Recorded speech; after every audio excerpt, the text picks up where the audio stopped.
आपल्या राज्याचे मुख्यमंत्री एकनाथराव शिंदे साहेबांनी दसऱ्याच्या शुभ मुहूर्तावर इथं मुंबईमध्ये छत्रपती शिवाजी महाराजांच्या शपथ घेऊन त्यांच्या तिथं मूर्तीला साक्षीला ठेवून त्यांनी शपथ घेतली आणि महाराजांची शपथ घेऊन त्यांनी सांगितलं की मी मराठा आरक्षण त्या ठिकाणी देणार आणि तशा पद्धतीनं काल उशिरा रात्रीपर्यंत चर्चा चाललेली होती आणि एक चांगल्या प्रकारचा मार्ग निघाला। शेवटी प्रत्येकाला आपलं आपलं म्हणणं मांडण्याचा अधिकार आहे। लोकशाहीमध्ये तो डॉक्टर बाबासाहेब आंबेडकरांनी आपल्याला दिलेला आहे।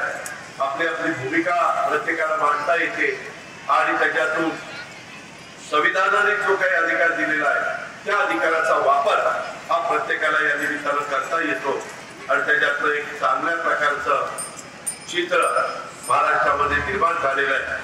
त्याला सगळ्यांनी मनापासून पाठिंबा दिलेला आहे। मी देखील त्याच विचाराचा होतो। मी अनेकदा ती गोष्ट बोलून दाखवली आणि महायुतीच्या सरकारने राज्याच्या मुख्यमंत्र्यांनी त्या संदर्भामध्ये फार कष्ट घेतले, फार मेहनत घेतली आणि सातत्याने चर्चा चालू ठेवून एक चांगला मार्ग त्यांनी त्याच्यातनं काढला आणि सगळ्यांना तो मान्य झाला। त्याबद्दल देखील मी समाधान व्यक्त करतो। नसे छगन भुजबळची आहे ना, बस ही भूमिका छगन भुजबळची आहे का ती कोणाला पटो न पटो मला त्याची काही कर्तव्य नाही। 35 वर्ष मी या ओबीसी साठी लढतो, यापुढे सुद्धा लढतो। बाकी ते सगळे प्रमुख मंडळ आहेत, त्यांनी निर्णय घ्यावा। मला त्याच्याबद्दल काही दुःख वाटण्याचं कारण असं आहे की ज्यांना वाटतं ते मदत करतील, काय शांत राहून मदत करतील, काय वेगवेगळ्या पद्धतीने मदत करतील, हे विरोध सुद्धा कारण ते प्रत्येक पक्षामध्ये आहे, लक्षात ठेवा।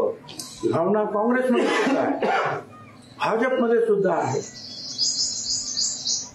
सर्वच पक्षामध्ये, शरद पवार साहेबांच्या काँग्रेसमध्ये सुद्धा आहे भावना।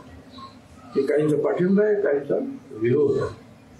मग मला काही कल्पना नाही, कारण त्यांनी ज्या पहिल्या मिटिंग मध्ये जाहीर सभेत अतिशय जोरदार भाषण म्हणजे जवळपास की पक्ष राहत्या बाजूला समाज म्हणून आपण समोरचा जो तेवढा झेंडा जो आहे ध्वज तो आता घेऊन लढूया अशा प्रकारे त्यांचं मला कल्पना नाही। पण दुसऱ्या दिवशी ते अचानक बदलले, ठीक आहे, त्यांच्यावर प्रेशर आलं असेल किंवा कोणी आणखी समजवलं असेल, पण मनातून ते जे आहे ते ओबीसी साठी त्यांना काम करायचं आहे मला माहिती आहे। त्याच्यामुळे मी त्यांना काही विरोध वगैरे काही करत नाही। ज्या